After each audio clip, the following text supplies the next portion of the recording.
മങ്ങാട്ട് ഭട്ടതിരി നടത്തിക്കൊണ്ടിരുന്ന തേച്ചുകുളി സദ്യയിൽ ഒരു തിരുവോണത്തിൽ ഈ തേച്ചുകുളി സദ്യ കഴിക്കുവാൻ ആരും പങ്കെടുക്കാതിരുന്നപ്പോൾ വളരെ വിഷമിച്ച് വൈകുന്നേരം വരെ കാത്തിരുന്നിട്ടും ആരും എത്തിയില്ല. ആ സമയത്താണ് ഒരു ചെറുവള്ളത്തിലൊരു ബാലൻ ആ മങ്ങാട്ട് ഭട്ടതിരിയുടെ മങ്ങാട്ടില്ലത്തേക്ക് വരികയും അവിടെ ഭക്ഷണം കഴിക്കുവാൻ എത്തുകയും ചെയ്തത്.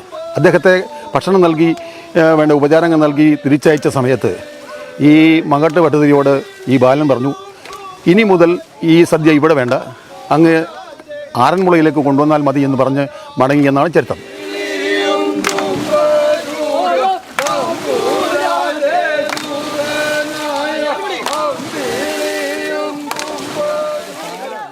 രുചിയുടെ പെരുമ കൊണ്ടും പങ്കെടുക്കുന്നവരുടെ ബാഹുല്യം കൊണ്ടും ഒക്കെ ശ്രദ്ധേയമായ ഒന്നാണ് ആറന്മുള വള്ളസദ്യ. മധ്യ തിരുവിതാംകൂറിന്റെ ഭക്ഷണ മാമാങ്കം അല്ലെങ്കിൽ ഭക്ഷണ ഉത്സവം എന്ന് വേണമെങ്കിൽ നമുക്ക് ഇതിനെ വിശേഷിപ്പിക്കാം. നമ്മുടെ ആറന്മുള പാർത്ഥ സാരഥിക്ക് ആഗ്രഹ സാഫല്യത്തിനും അതുപോലെ തന്നെ ഐശ്വര്യത്തിനും വേണ്ടി ഭക്തർ അർപ്പിക്കുന്ന ഏറ്റവും വലിയ വഴിപാടാണ് ആറന്മുള വള്ളസദ്യ. അപ്പൊ ഇതിനൊട്ടേറെ ഐതിഹ്യങ്ങളും അതുപോലെ തന്നെ ആചാരങ്ങളും ഒക്കെ ഉണ്ട്.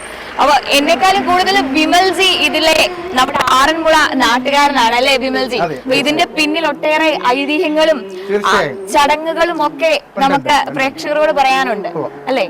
തീർച്ചയായും ഉണ്ട്.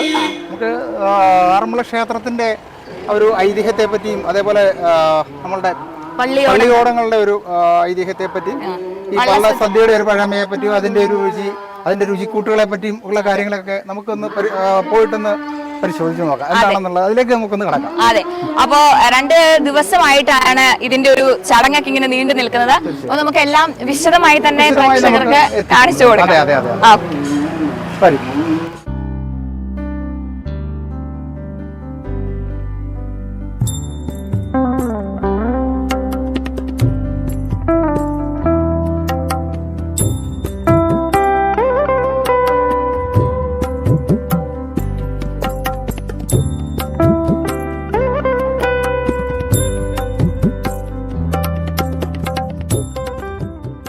ആറന്മുള ശ്രീ പാർത്ഥസാരഥി ക്ഷേത്രവുമായി ബന്ധപ്പെട്ട് കിടക്കുന്ന നൂറ്റാണ്ടുകളായുള്ള ആചാരത്തിന്റെയും ആഘോഷത്തിന്റെയും ഭാഗമാണ് ആറന്മുള വള്ളസദ്യ. തിരുവോണത്തോണിക്ക് അകമ്പടിയായി എത്തുന്ന പള്ളിയോടക്കാർക്കായി വഴിപാടെന്ന രീതിയിലാണ് ഓരോ ദിനവും വള്ളസദ്യ നടത്തുന്നത്. പള്ളിയോടത്തിൻ്റെ ആദ്യ കാലഘട്ടം ഈ തോണിക്ക് അകമ്പടി സേവിക്കുക എന്നുള്ളതായിരുന്നു. അതിന് ആദ്യകാലത്ത് കെട്ടുവള്ളമാണ് ഉപയോഗിച്ചുകൊണ്ടിരുന്നത്. പഴയ കാലത്ത് ഇപ്പം നമ്മൾ ചരക്ക് കൊണ്ടുപോകുന്ന സൈസിലുള്ള കെട്ടുവള്ളമാണ് ഉപയോഗിച്ചുകൊണ്ടിരുന്നത്. അതിനുശേഷം വർഷങ്ങൾക്ക് ശേഷം കൊടുപ്പുന്ന പടിഞ്ഞാറ് ആലപ്പുഴ കൊടുപ്പുന്നയിൽ ഒരു പള്ളിയോടത്തിൻ്റെ മോഡൽ ഇന്ന് കാണുന്ന പള്ളിയോടമല്ല എങ്കിൽ പോലും ആ രീതിയിലൊന്ന് ഉണ്ടാക്കിയത് കണ്ടിട്ടാണ് ഈ ആറന്മുളയിലെ ഒരു പ്രധാന കര അങ്ങനെ ഒരു വള്ളം നിർമ്മിച്ചത്. ആറന്മുളയിൽ നിർമ്മിച്ചത് അവിടെ കൊടുപ്പുന്ന തങ്കപ്പനാചാരിയാണെങ്കിൽ ആറന്മുള ഇതുണ്ടാക്കിയത് മുണ്ടപ്പുഴ വിഷ്ണുവാചാരിയാണ്. മുണ്ടപ്പുഴ റാന്നിയിൽ മുണ്ടപ്പുഴ, റാന്നി പാലത്തിനക്കരയ്ക്ക് പ്രസിദ്ധമായ ഒരു തച്ച സമുദായം ഉണ്ടായിരുന്നു, കുടുംബം ഉണ്ടായിരുന്നു. അത് മുണ്ടപ്പുഴ ആചാരിയാണ് ആദ്യമായിട്ട് ആറന്മുള പള്ളിയോടത്തിൻ്റെ രീതിയിലുള്ള വള്ളമുണ്ടാക്കിയത്. കാലത്തിനനുസരിച്ചുള്ള മാറ്റം വന്നു കഴിഞ്ഞപ്പോൾ ഈ പള്ളിയോടത്തിൻ്റെ അമരത്തിനും അണിയത്തിനും ഒക്കെ മാറ്റം വന്ന് ഈ 18 അടി കിളരമൊക്കെ വന്നത് പിൽക്കാലത്താണ്. ഒരു 35, 40, 50 വർഷത്തിൽ കൂടുതലായിട്ടില്ല ഇത്രയും കിളരം വന്നിട്ട്. അന്നൊക്കെ ഈ വള്ളസദ്യകൾ വളരെ കുറവാണ്. വളരെ കുറവെന്ന് പറഞ്ഞാൽ സാമ്പത്തികം പ്രധാനമാണ്. ഇത്രയും പേർക്ക് ആഹാരം കൊടുക്കണം. അത് അതാത് കരകളിലെ വീടുകളിൽ വെച്ചാണ് നടത്തിക്കൊണ്ടിരുന്നത്. ചില പ്രധാനപ്പെട്ട വീടുകളിൽ നമ്മൾ ചെന്നിരുന്നാൽ അവർ ഈ വർഷം വള്ളസദ്യ നടത്താൻ ഉദ്ദേശിക്കുന്നു എന്ന് കണ്ടാൽ ഒരു 6-7 മാസം മുമ്പേ പന്തലിൻ്റെ പണി തുടങ്ങും. പന്തലിൻ്റെ പണി തുടങ്ങുക എന്ന് പറഞ്ഞാൽ പന്തലിൻ്റെ അവിടെ പരിസരത്ത് മുഴുവൻ മത്ത, കുമ്പളം, പടവലം ഇങ്ങനെ താഴെയോട്ട് കായുണ്ടാകുന്ന ഈ സസ്യങ്ങൾ നട്ട് നനച്ച് ഈ പന്തലെ പടത്തും. അപ്പോൾ അതിനടിയിൽ ആഹാരം കഴിക്കാൻ ചെന്നിരിക്കുന്നവർക്ക് മുഴുവൻ മേളിൽ മത്തങ്ങായും പടവലങ്ങായും വെള്ളരിക്കായും ഒക്കെ തൂങ്ങിക്കിടക്കുന്ന ഒരന്തരീക്ഷം അന്നുണ്ടായിരുന്നു. ഇന്ന് ധനികരായ കുടുംബക്കാർക്കും മാത്രമേ ഇത് ചെയ്യാനൊക്കുള്ളായിരുന്നു. പിന്നെ ഇവിടെ വള്ളസദ്യ അയിരൂരിൽ നിന്നാണ് വരുന്നതെങ്കിൽ റാന്നിയിലൊന്നും ആ കാലഘട്ടത്തിൽ വള്ളം ഇല്ലെങ്കിൽ പോലും അയിരൂരിൽ നിന്നാണ് വരുന്നതെങ്കിൽ അയിരൂരിൽ നിന്ന് ഇവിടെ വന്ന് ഭഗവാനെ തൊഴുതിട്ട് വീണ്ടും അയിരൂരിൽ ചെന്ന് ഈ വീട്ടിൽ ചെന്നാണ് സദ്യ.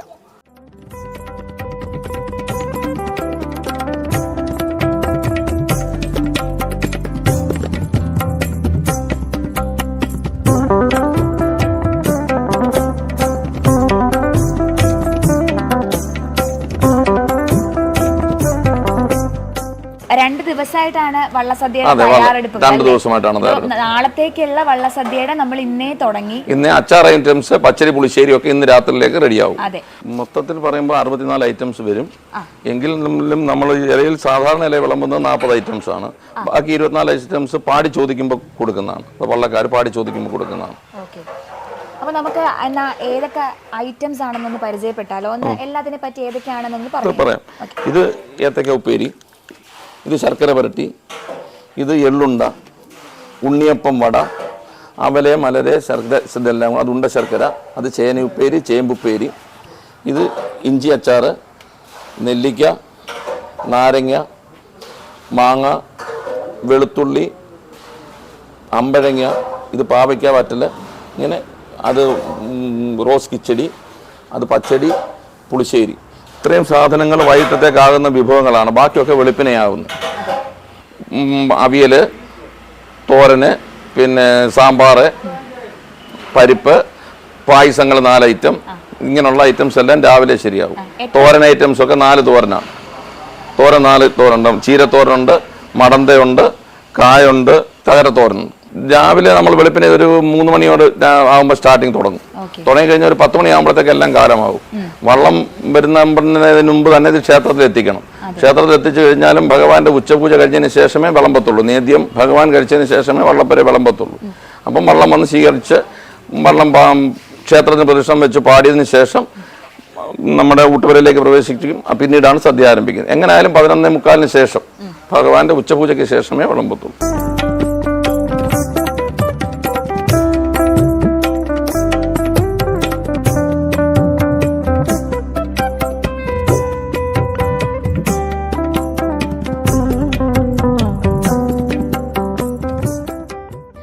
മധ്യ തിരുവിതാംകൂറിന്റെ രുചിയുടെ ഉത്സവം കൂടിയാണ് ഇത്. വഴിപാട് സമർപ്പിച്ചാൽ പള്ളിയോടക്കരയിൽ നിന്നും അനുവാദം വാങ്ങിയാണ് സദ്യയ്ക്ക് ഒരുക്കങ്ങൾ തുടങ്ങുക. വള്ളസദ്യ വഴിപാട് നടത്തുന്ന ഭക്തൻ അന്നേ ദിവസം രാവിലെ ആറന്മുള ക്ഷേത്രത്തിലെത്തി കൊടിമരച്ചുവട്ടിൽ നിറപറ സമർപ്പിക്കുന്നതോടെ വള്ളസദ്യ ചടങ്ങുകൾ തുടങ്ങുകയാണ്. ഒരു പറ ദേവനും ഒരു പറ പള്ളിയോടത്തിനും എന്നാണ് സങ്കല്പം. ആറന്മുള വള്ളസദ്യയുടെ ഭഗവാന് മാല കൊടുത്തുകൊണ്ടാണ് ആരംഭിക്കുന്നത്. ആദ്യം ഭഗവാനുള്ള മാല അകത്തുകൊണ്ട് കൊടുക്കും. അതിനോടുകൂടി വള്ളത്തിനുള്ള മാലയും കൂടെ അകത്തുകൊണ്ട് പൂജിച്ചുകൊണ്ട് തിരിച്ചു കൊണ്ടുവരും. അതോടുകൂടിയാണ് ചടങ്ങുകൾ ആരംഭം കുറിക്കുന്നത്. അതിനുശേഷം കൊടിമരച്ചോട്ടിൽ പറ നിറയ്ക്കുക എന്നുള്ളതാണ് അടുത്ത ചടങ്ങ്. വഴിപാടുകാരെ ഭക്തർ ആദ്യം നിലവിളക്ക് കത്തിച്ച ശേഷം പറ നിറയ്ക്കും. നിറപറ നിറച്ച് കഴിഞ്ഞിട്ട് അവർക്ക് വള്ളത്തിനുള്ള മാലയും കൊടുത്ത് അവർ വള്ളക്കടലിലേക്ക് വിടുന്നു. 7 താലവുമായി ഇവിടുന്ന് കൊടിമരച്ചോട്ടിൽ നിന്ന് പോയി വള്ളം കടലിൽ വരുമ്പോൾ വള്ളത്തിനെ സ്വീകരിച്ചുകൊണ്ട് ഇവിടെ കടന്ന് ഭഗവാൻ ഒരു പ്രദക്ഷിണം വെച്ച് കൊടിമരച്ചോട്ടിൽ വള്ളപ്പാട്ടും പാടിയ ശേഷമാണ് വള്ളസദ്യ ഉണ്ണുവാനായിട്ട് പോകുന്നത്.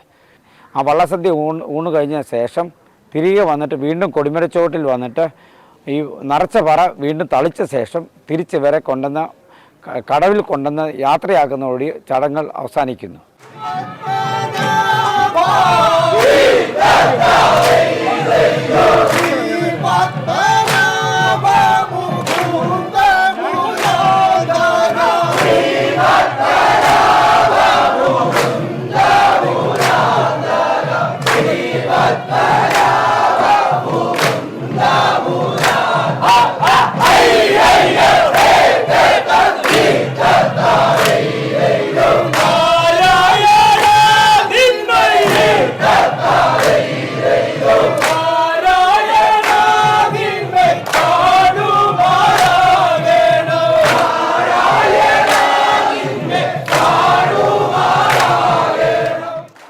ശ്രീകോവിലിൽ നിന്നും പൂജിച്ചു നൽകുന്ന മാലയും വെറ്റിലയും പാക്കുമായി അതത് പള്ളിയോടക്കടവിലെത്തി പള്ളിയോടത്തെ ക്ഷേത്രത്തിലേക്ക് യാത്രയാകണം.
പള്ളിയോടം എന്ന് പറയുന്നത് തിരുവാറന്മുള ക്ഷേത്രവുമായി ബന്ധപ്പെട്ട ഒരു ചരിത്രമാണ്.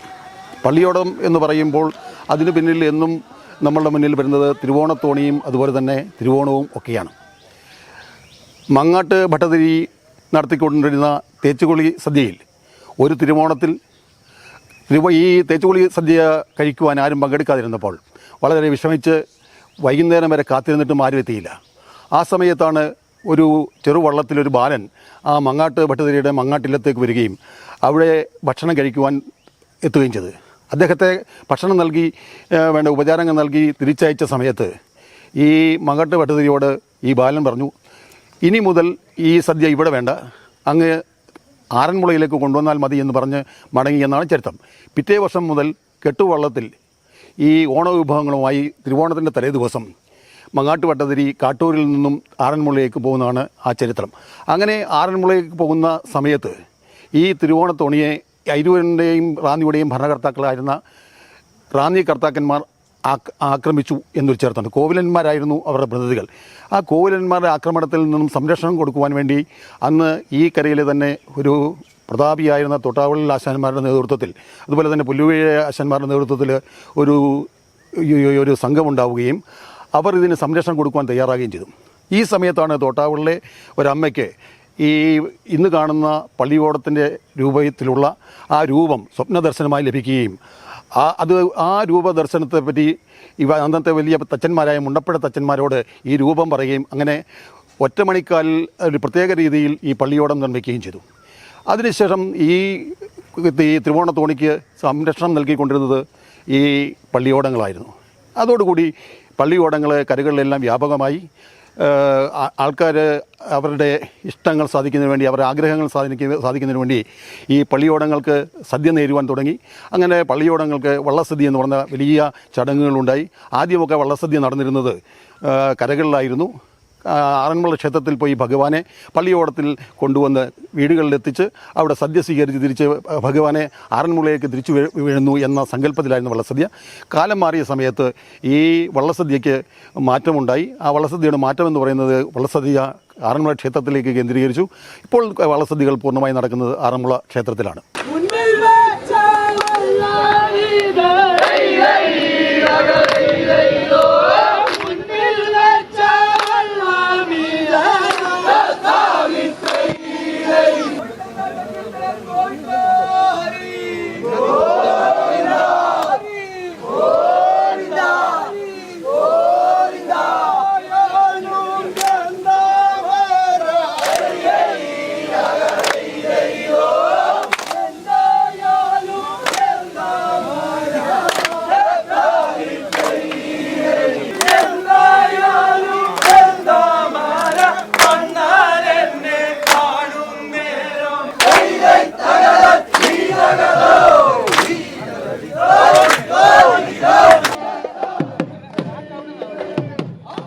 വഞ്ചിപ്പാട്ടുകൾ പാടി ക്ഷേത്രത്തിലെത്തുന്ന ഈ പള്ളിയോടത്തെ അഷ്ടമംഗല്യം, താലപ്പൊലി, മുത്തുക്കുട വാദ്യമേളത്തോടുകൂടി സ്വീകരിക്കും.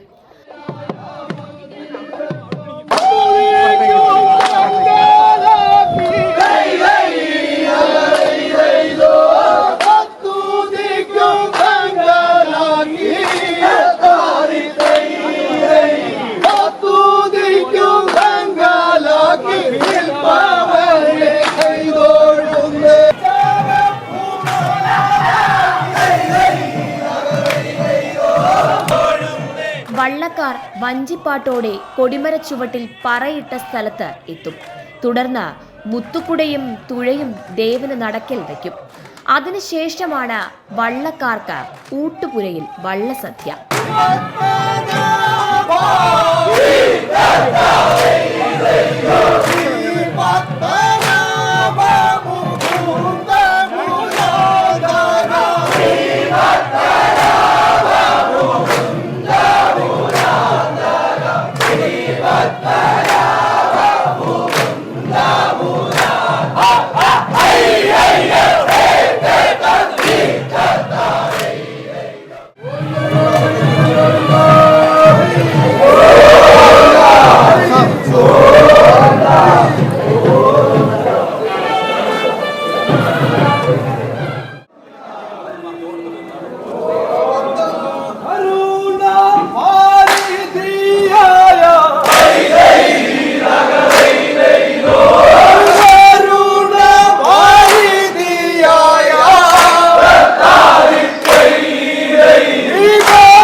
വള്ളപ്പാട്ടിലൂടെയായിരിക്കും സദ്യയുടെ വിഭവങ്ങൾ വിളമ്പാൻ ആവശ്യപ്പെടുക.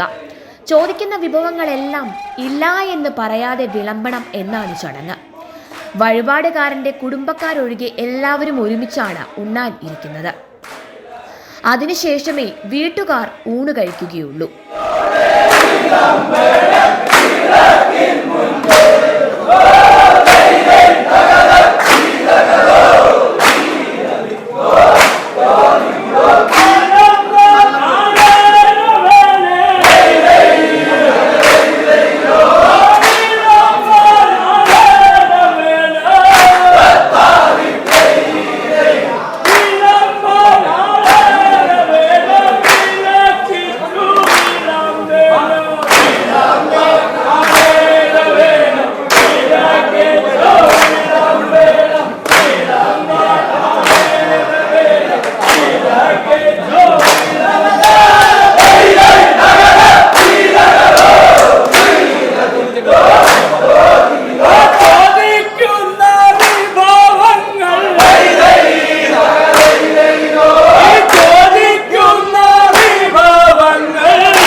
വള്ളപ്പാട്ടിൽ കൂടി ചോദിക്കുന്ന വിഭവങ്ങൾ ഉടനടി സദ്യയിൽ വിളമ്പും. ഇങ്ങനെ ഉണ്ടു കഴിയുന്നതുവരെ വളരെ ശ്രദ്ധയോടുകൂടി വിളമ്പിക്കൊണ്ടേയിരിക്കണം. അതാണ് വള്ളസദ്യയുടെ ഏറ്റവും ആകർഷണവും. പാട്ടിലൂടെ ചോദിക്കുന്നതൊന്നും ഇല്ല എന്ന് പറയാൻ പാടില്ലത്രേ.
ഇലയിൽ വിളമ്പുന്ന 44 വിഭവങ്ങൾക്ക് പുറമെ തുഴച്ചിലുകാർ പാടി ചോദിക്കുന്ന 20 വിഭവങ്ങളും രുചിയുടെ താളപ്പെരുമ തീർക്കുന്നവയാണ്.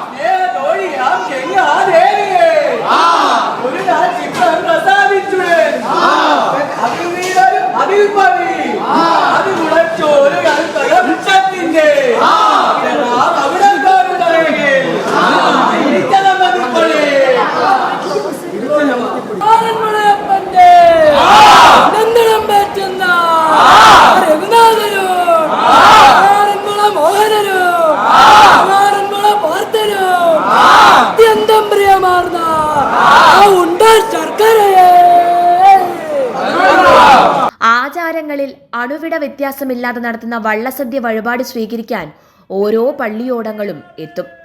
കർക്കിടകം 15 മുതൽ കന്നിമാസം 15 വരെ നീണ്ടു നിൽക്കുന്ന വള്ളസദ്യ ഉദ്ദിഷ്ട കാര്യങ്ങൾ സാധിക്കാനായാണ് ഭക്തർ സമർപ്പിക്കുന്നത് എന്നാണ് വിശ്വാസം.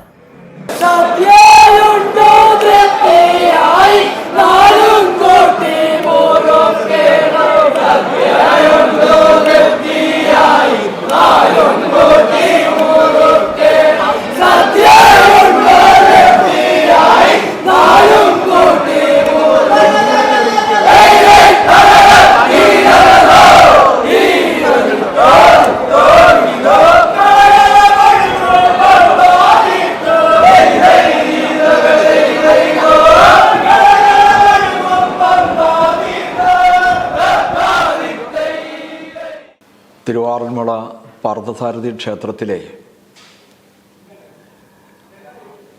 വഴിപാട് വള്ളസദ്യകളും അഷ്ടമിരോഹിണി വള്ളസദ്യ, തിരുവോണത്തോണിക്ക് അകമ്പടി സേവിക്കുന്നത്, ഉത്രട്ടാതി ജലോത്സവം തിരുവാറന്മുളയുമായി ബന്ധപ്പെട്ട് ഒരു ആഘോഷ പരമ്പര തന്നെയാണ് ആ ഗ്രാമത്തിൽ അരങ്ങേറുന്നത്. നിരവധിയായ ചരിത്ര സംഭവങ്ങൾ അതിൻ്റെ പിന്നിലുണ്ട്. ഇന്നും തിരുവോണ നാളിൽ ഒരു കുടുംബത്തിൽ 2 അംഗങ്ങൾ ഉണ്ണാവൃതം അനുഷ്ഠിക്കുന്ന, പൂർണ്ണമായും നട തുറക്കുന്നതിന് തൊട്ട് മുൻപ് മുതൽ അത്താഴ പൂജ കഴിയുന്നത് വരെയും നിരാഹാരം അനുഷ്ഠിക്കേണ്ടെന്ന ഒരു സാഹചര്യം. ഇതെല്ലാം വ്യക്തമാക്കുന്നത് ഭഗവാൻ ശ്രീ പാർത്ഥസാരഥി മറ്റെന്തിനേക്കാളുമേറെ തൻ്റെ ഭക്തജനങ്ങളോട് കാട്ടുന്ന ആ അനുകമ്പയും ആ വാത്സല്യവും അവരോട് കാട്ടുന്ന ആ ദീനാനുകമ്പയും ഒക്കെ വളരെയധികം പ്രസിദ്ധമാണ്. ഭഗവാനെ അങ്ങ് കിഴക്ക് നിന്നും ആറന്മുളയിൽ ചെങ്ങാടത്തിലെത്തിച്ച ഹൈന്ദവ സമാജത്തിൽ ഒരു വിഭാഗമുണ്ട്. ആ വിഭാഗത്തിന് ചാക്കമാർ വിഭാഗം എന്നാണ് അവരറിയപ്പെടുന്നത്. കേരളത്തിൽ മൂഴിയാറ് മുതൽ ചെന്നിത്തല വരെയുള്ള പമ്പയുടെ 2 കരകളിൽ മാത്രമായി മഹാഭൂരിപക്ഷം ആ സമുദായ അംഗങ്ങൾ സ്ഥിരതാമസമാക്കിയിട്ടുള്ള അവർക്ക് ഭഗവാൻ കൊടുത്ത ഒരു വലിയ അനുഗ്രഹമുണ്ട്. അധികമാരും ശ്രദ്ധിക്കപ്പെടാതെ പോയിട്ടുള്ള ഒരു ചരിത്ര സംഭവമാണ്. അവർക്ക് അവരുടെ വിഷമഘട്ടങ്ങളിൽ ഭഗവാൻ അവർക്ക് വലിയൊരു ശക്തി സ്രോതസ്സായിട്ട് അവരുടെ കായികക്ഷമത, അവരുടെ ശാരീരിക ക്ഷമത വർദ്ധിപ്പിക്കുന്ന ഒരനുഗ്രഹം അവർക്ക് കൊടുത്തിട്ടുണ്ട്. അതിനെ സംബന്ധിച്ച് അത് പ്രകീർത്തിക്കുന്നതായ നിരവധി ശ്ലോകങ്ങളും ഒക്കെയും ഇന്ന് നാട്ടിൽ പ്രചാരം നേടിയിട്ടുള്ളതാണ്. ആറന്മുള ക്ഷേത്രത്തിലെ നിരവധിയായ ആചാരങ്ങളുമായിട്ട് ആ സമുദായത്തിന് നേരിട്ട് ബന്ധമുണ്ട്. ആ സമുദായത്തിന് സ്വന്തമായി ഒരു പള്ളിയോടം ഭഗവാന്റെ തിരുവോണത്തോണിക്ക് അകമ്പടി സേവിക്കുന്നതിന് വേണ്ടിയിട്ട് ചാക്കമാർ സമുദായത്തിൻ്റെ ഉടമസ്ഥതയിലുള്ള നിരണം കടപ്പറ പള്ളിയോടം വളരെ പ്രസിദ്ധമാണ്. വളരെയധികം പഴക്കം ചെന്ന പള്ളിയോടമാണ്. ഈ വർഷമാണ് അത് പുനർനിർമ്മാണം ചെയ്ത് പുതുക്കിപ്പണിത് കഴിഞ്ഞ ദിവസമായിരുന്നു അത് നീറ്റിലിറക്കിയത്. ഇത് ആ സമുദായത്തിൻ്റെ ആ ഒരു ഭഗവാനോടുള്ള ഭക്തിയും വിശ്വാസവും വ്യക്തമാക്കുന്നതാണ്. അതേപോലെ തന്നെ ഭഗവാൻ അവരോടുള്ള തൻ്റെ ആശ്രിതരായിട്ടുള്ള ആ വിഭാഗത്തോട് കാണിക്കുന്നതായിട്ടുള്ള പ്രത്യേകമായ ദീനാനുകമ്പയും ഒക്കെ വളരെ പ്രസിദ്ധമാണ്. ഈ പള്ളിയോട പുരകളിൽ നിന്നും നീരണിയിക്കുന്ന നിമിഷം മുതൽ ആ ഭക്തൻ്റെ ഇഷ്ടകാര്യ ഫലസിദ്ധിക്കു വേണ്ടി നേർച്ചയായി ഭഗവാന് സങ്കല്പിക്കുന്ന വഴിപാട് വള്ളസദ്യകൾ സ്വീകരിക്കുന്നതിന് വേണ്ടി ഭക്തൻ തിരുവാറന്മുള ക്ഷേത്രത്തിൽ നിന്നും സ്വീകരിക്കുന്ന മാല ഭഗവാന്റെ പള്ളിയോടത്തിൽ ചാർത്തുന്നതോടുകൂടി ഭഗവാന്റെ നിറസാന്നിധ്യം ആ പള്ളിയോടത്തിൽ വന്നെത്തുകയാണ്. ഭഗവാനാണ് പിന്നീട് അങ്ങോട്ട് പള്ളിയോടത്തെ നയിക്കുന്നത് എന്ന് വേണം പറയുവാൻ. ആ വഴിപാടുകൾ സ്വീകരിച്ച് തിരിച്ച് യാത്രയാക്കുന്നത് വരെയും ഭഗവാന്റെ നിറസാന്നിധ്യം ആ പള്ളിയോടങ്ങളിലുണ്ട്.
കനിഞ്ഞങ്ങു കടാക്ഷിക്കോ കനിഞ്ഞങ്ങു കടാക്ഷിക്കോ കനിഞ്ഞങ്ങു കടാക്ഷിക്കു പാർത്ഥസാരഥി കനിഞ്ഞങ്ങു കടാക്ഷിക്കു പാർത്ഥസാരഥി കനിഞ്ഞങ്ങു കടാക്ഷിക്കു